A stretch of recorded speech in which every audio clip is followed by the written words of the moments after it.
ارشاد فرمایا کہ ہدایت درمیان میں ہے، پہلے شرط اس سے نکلو شک سے، اگلی شرط تقوی۔ اب آپ کے ذہن میں اگر یہ سوال آ جائے کہ یہ دو شرطوں کا آپس میں کیا تعلق ہے،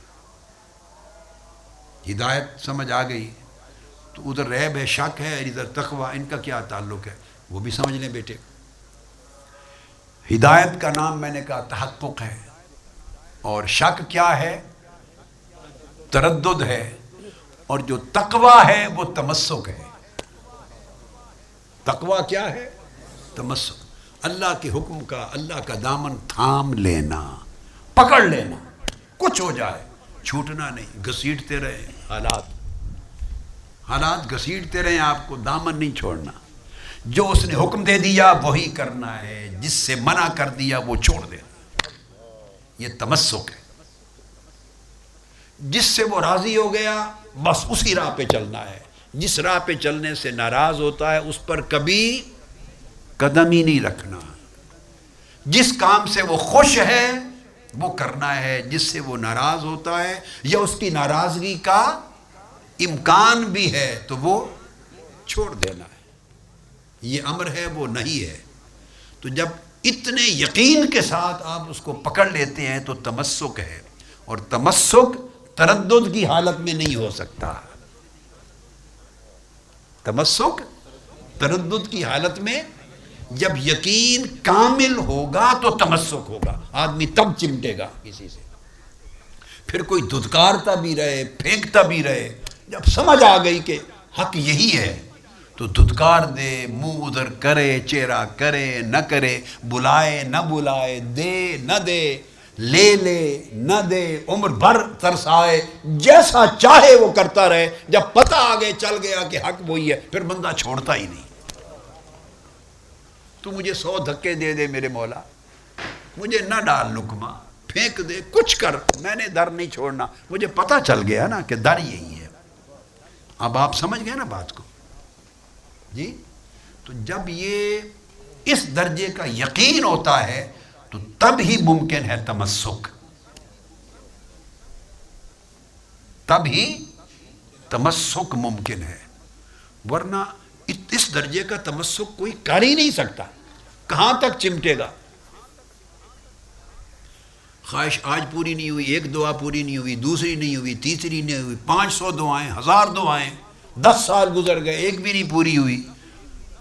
تو اگر ایک رتی برابر بھی تردد ہوگا نا تو الٹیمیٹلی بندہ سوچے گا کہ میری دعا قبول نہیں ہونی ہے، بس یہ خیال آیا، تمسک ٹوٹ گیا۔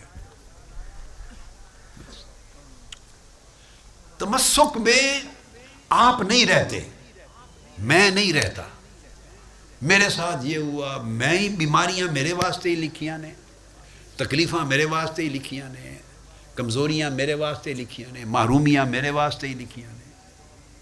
آپ سمجھ گئے نا؟ باقی ہر کوئی کامیاب ہے، فلاں فلاں، جو یہ خیال آیا تو آپ تردد میں چلے گئے، تردد میں چلے گئے۔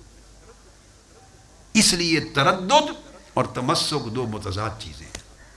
تمسک میں تردد کی گنجائش نہیں ہے، کچھ ملے یا نہ ملے جمع یہی رہنا ہے۔ وہ مسکرائے، ہنس کے دیکھے یا پرواہ ہی نہ کرے، پوچھے بھی نہ، تب بھی جڑا وہیں رہنا ہے۔ ہم تو اتنا، کوئی پوچھے تو خوش رہتے ہیں، جو نہ پوچھے 2-4 بار ہو جائے تو ہم متردد ہو جاتے ہیں۔ ہمارا تو یقین ہی اتنا ہے نا، ہم اس کو یقین کہتے ہیں، ہم تماشے کو یقین کہتے ہیں۔ کیا؟ اب آپ کو بیٹے سمجھ آ گئی بات کی کہ وہ تردد کا درجہ تھا، یہ تمسک ہے۔ تو 2 شرطیں پوری ہوں تو ہدایت ملتی ہے، تحقق ہوتا ہے۔ تردد سے نکلے 100%، تمسک، کامل تمسک کو حاصل کریں، 2 شرطیں پوری کرنے والا ہدایت یافتہ ہوگا، یعنی اس کو تحقق نصیب ہوگا۔ کیا؟ اب جب یہ تحقق نصیب ہوگا، یہ بات سمجھا کر تب اگلی آیت وارد کی ہے، فرمایا الذین یؤمنون بالغیب۔ پھر جب یہ تحقق مل جائے نا تو ان کی شان بیان کی، پھر یہ وہ لوگ ہیں جو بن دیکھے مانتے ہیں۔ پھر وہ دیکھتے نہیں ہیں اور دیکھنے کا تقاضا بھی نہیں کرتے. اب آپ کو آیتوں کا ربط بین الآیات سمجھ میں آ گیا؟ یہ تفسیر کا ایک حصہ ہے، ربط بین الآیات. یعنی انسان سوچتا ہے بھئی یہ بھی آیت ہو گیا، یہ بھی ہو گیا، یہ بھی ہو گیا، مگر وہ ان کے درمیان کوئی ربط بھی اس طرح سارے قرآن میں ربط ہے. علم سے بالناس تک ساری آیتوں میں باہمی ربط ہے، معنوی ربط ہے، ربط بین الآیات. یہ سارا سمجھا کر اس پر قائم کر دیا اللہ پاک نے نتیجہ.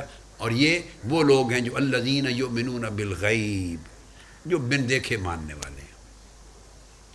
تو جو بن دیکھے ماننے والے جن کو کہا، وہ 3 وادیوں سے گزر کے آیا ہے، تب اس کو کہا ہے بن دیکھے مانتے ہیں. وہ تردد سے نکل کے آیا ہے، تمسک کی منزل پر فائز ہو گیا ہے، تحقق پا کے آیا ہے. اب الذین یؤمنون بالغیب کا ٹائٹل مل رہا ہے. اور جب بیٹے یہ ٹائٹل مل جاتا ہے تو 4 چیزیں پوری ہو گئی نا. یہ ہو جاتا ہے وہ صاحب اقامت صلاۃ ہے. الذین یؤمنون بالغیب ویقیمون الصلاۃ، ویصلون نہیں کہا، جب دوسرے اس جگہ پر نہیں، ثم استقاموا تو الگ قرآن مجید میں ہے نا، اس مقام پر تو نہیں. تو اس کا ربط بتا رہا ہوں. تو جب یہ 4 مرتبے پورے ہو گئے، فرمایا ویقیمون الصلاۃ. وہ یصلون نہیں ہے، وہ نمازی نہیں ہیں، وہ نماز کو قائم کرنے والے ہیں. نماز پڑھنے والے اور نماز کو قائم کرنے والے میں فرق ہے. کیا؟ بس یہ گفتگو یہاں پر ختم کرتے ہوئے اس کا معنی سمجھا دوں. نماز پڑھنے والے مصلی اور قائم، نماز قائم کرنے والے اقامت صلاۃ میں فرق یہ ہے کہ نماز وہ ہے جو وقت پر پڑھی جاتی ہے. کیا؟ جو وقت پر ہو وہ نماز ہے، اور جو پڑھی ہوئی نماز سے اگلی نماز کے درمیان کے سارے اوقات میں جو نماز رہے اس کو اقامت صلاۃ کہتے ہیں. ایک نماز وہ ہے جو اپنے وقت پر پڑھی جاتی ہے، دوسری نماز وہ ہے جو نماز سے فارغ ہونے کے بعد جاری رہتی ہے. نماز سے فارغ ہونے کے بعد اور اگلی نماز میں داخل ہونے سے قبل تک سارے اوقات میں جاری رہتی ہے. اگر ایک وقت میں ہو تو وہ نماز ہے، اگر سارے اوقات میں ہو تو وہ اقامت نماز. تو یہ ایسے لوگ ہیں بیٹے جن کو اقامت نماز کا درجہ نصیب ہوتا ہے. وہ اس وقت میں مصلی ہوتے ہیں اور باقی اوقات میں مقیم الصلاۃ ہوتے ہیں. تو یہ اس آیت کریمہ کا آج مفہوم سمجھا دیا کہ اس سے مراد، اور یہ وہ لوگ ہیں جن کو اللہ حیات قلبی عطا کرتا ہے، اور حیات قلبی کے ساتھ پھر ان کو نور دیتا ہے. وہ نور میت دل کو نہیں مل سکتا، اس کے لیے دل کا زندہ ہونا ضروری. جب دل زندہ ہو جائے گا تو نور ملتا ہے، اور زندہ دل کو جب نور ملتا ہے تو وہ نور اس کے اپنے من کو بھی روشن کرتا ہے اور دنیا کو بھی روشن کرتا ہے. سب سے پہلے نئی ویڈیوز کو حاصل کرنے کے لیے شیخ الاسلام ڈاکٹر محمد طاہر القادری کے آفیشیل یوٹیوب چینل کو سبسکرائب کریں اور بیل آئیکن کلک کریں.